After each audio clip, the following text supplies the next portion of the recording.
Cowboy, how frustrating is it that you were expecting to fight Kelvin Gastelum in New York? Now you're here in Toronto, new opponent, new venue. Does it change anything? No. Not. I mean, it sucked, but hey, I'm here. I get to fight in Toronto now, and hopefully I get a rally for Denver on the 28th, so we'll see. How happy are you to be fighting Matt Brown, though? This is a fight you've wanted for a while now. It's finally taking place. Yeah, it's exciting. Matt and I used to train together, so sure he knows exactly what I'm going to do, and I know what he's going to do. So it's going to be fun, man. He's a tough, durable guy, man. So going out there and probably giving everyone what they want to see, two guys standing for the knockout. He's been on a bit of a skid lately, though. What do you think, has just been changed in his game? Is it just the toughness of opponents that he's been fighting, probably? I don't know what's going on at home with him. I don't know. I mean, that's just crazy about the sport. You can be 100% ready to go and take one bad shot, on any given Sunday. So it's sport's crazy. You can't really go on, oh, he lost his last one, or oh, he lost the one before that. It's an individual thing every time. You never know. So might be his night, might not be, but I plan on going out there and kicking ass and taking names, so we'll see. What's the last week been like for you since the conference with the Athletes Association, fighters reaching out to you? I mean, what's this last week been like for you?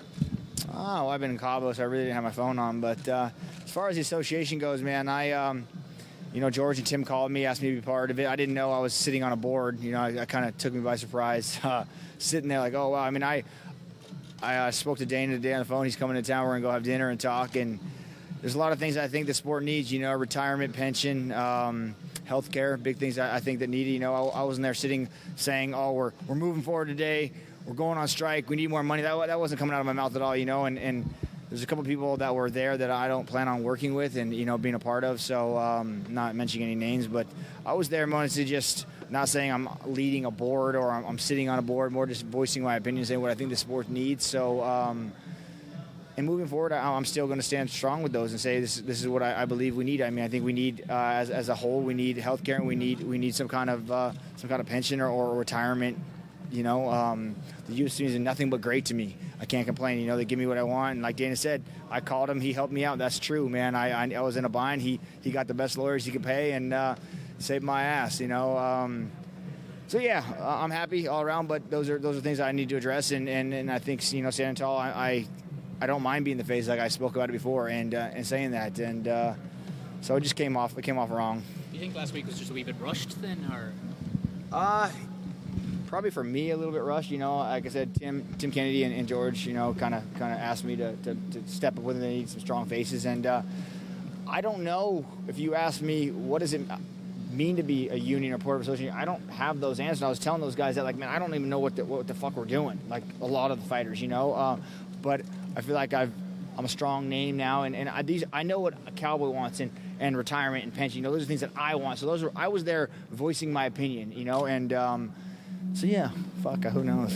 What did Dana tell you in the short conversation you had with him? He said, "Oh, nothing. We didn't talk. We're gonna go sit down and meet." And he said, "Listen, kid, you can do anything you want. We have a good relationship, him and I. And he's right. I probably should have called him and said, hey, man, I'm going to do this. That way you don't just get a backhand to the face. But yeah." Who knows? A lot of people have been asking you about your eye. I see the one eye, it has the black eye, but I saw the really brutal picture. Was that makeup? What's going on with that? I don't know, man. Was it makeup? It's the same eye. It's always been the left eye, man. So it happened hunting. I shot a 300 Win Mag off my horse. The horse went fucking crazy. A lot of it was superficial scratches and shit. They all healed up. I got some stem cell shit done in Mexico and rushed the speeding process a lot. And it's good. I'm healthy. Never pulling out a fight ever. A lot of my coaching stuff were against it. And they said, hey, you get hit in the eye, it's going to split back open, but it's all healed up. It's all superficial. I'm sure he's going to hit me in it, but hey, let's go. So you never were worried that you were going to pull off this card? No, never. Not even. Like I said, my eye's fine. Well, I mean the commission more so than anything. Yeah, but I had to go through steps and get all that checked out. I had to go see, go see doctors and get approved, and like it was the process, So it's not like the UFC and the commission. Everyone's like, oh, we'll just see what happens. Like, that's not how this organization works, So, of course, everything moving forward is fine. I went and saw doctors, got my eyes cleared. Like, everything's 100%, man. But with the new USADA testing, it seems like this new system is a little bit arcane and no one really understands what's going on. Was that a concern, or is that something you'd like to see addressed? No, I talked to Jeff about the and everything. Are you speaking about the eye, or are you speaking about as a whole? Just in general. I love the fact that now we're everything has to be on the up and up. I wish they'd come to my house. Sometimes they just come and take urine. I wish they'd take blood every time. I wish it'd be, absolutely. I'm for getting all the people using not legitimate drugs, and so why not? It makes it a level playing field. You mentioned going to Cabo. Is that something like normal pre-fight week routine, or is it just what took you down there, the week before the fight? Well, healing and chilling, fishing, sun. I was just hanging out, man. We got a lot of work done. I do some good rounds with Joe Schilling, and we trained and played, and it's just what I do, man.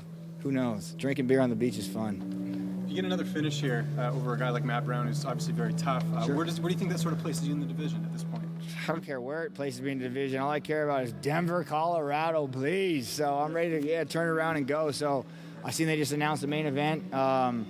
I'll fight on the Fight Pass. I don't even care. I just want to fight, man. So. Any idea you want to? George Masvidal has been talking a lot about fighting. Is he someone you'd want to fight on that card? Anybody. I mean, it was weird. George coming at me saying that he's an opponent that I've never been offered him ever, never. So I don't know why he for this fight. He's like, I should when you were fighting last weekend. Like, how could they pull you? So his name never came into the names, and I'm a guy that I don't sit down with my team and we strategically pick who's next. It was Kelvin was off.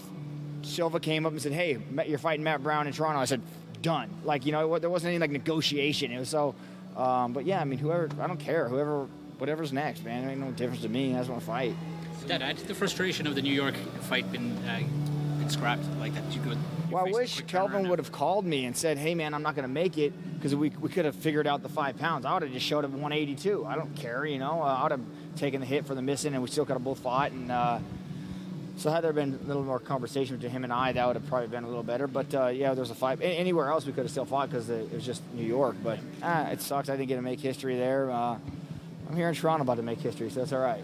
Your coaches aren't here yet. When are they expected to arrive? You can do the open workout today. Yeah, the problem with running with Cowboy is you probably are a little loose around the edges too, right? So getting in this country is kind of tough for some people. So we got to go through hoops and get in here. So I got a couple of my coaches here, waiting on a couple more, and yeah, it's all right. I wanted to work out, but hey, talking to everyone was fun too. Tonight, we get in tonight. Yeah, 4 o'clock and 10 o'clock. So, Don, when we saw you in Ottawa, you said you were going to be a hero in Ottawa. You're a hero today. You're the most popular guy with the fans, it seems like.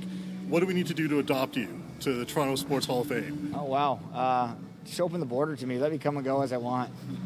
All right. It's good. I'm on a Canadian rehabilitation program, which is good. So I'm working my way up there. Excellent.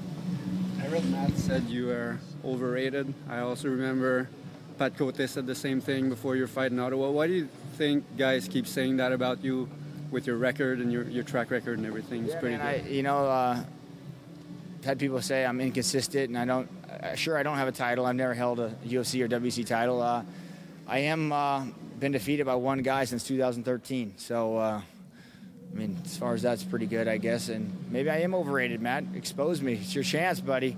I tried to say what's up to all my teams training him, right? All my guys from Colorado, they're all his coaches. So I went and saw him yesterday and tried to say what's up to Matt. He kind of gave me the cold shoulder and walked off. I was like, oh, man, come on. We're not fighting till Saturday. We can still be cool. I don't know. Maybe he's going to expose me. I'll tell you what, I'm going out there giving it hell. Who do you think wins the main event, Anthony or Max? I'm good friends with both of them now. It's tough, so I'm bowing out of the answer to that one, but it's going to be a good scrap. I know that.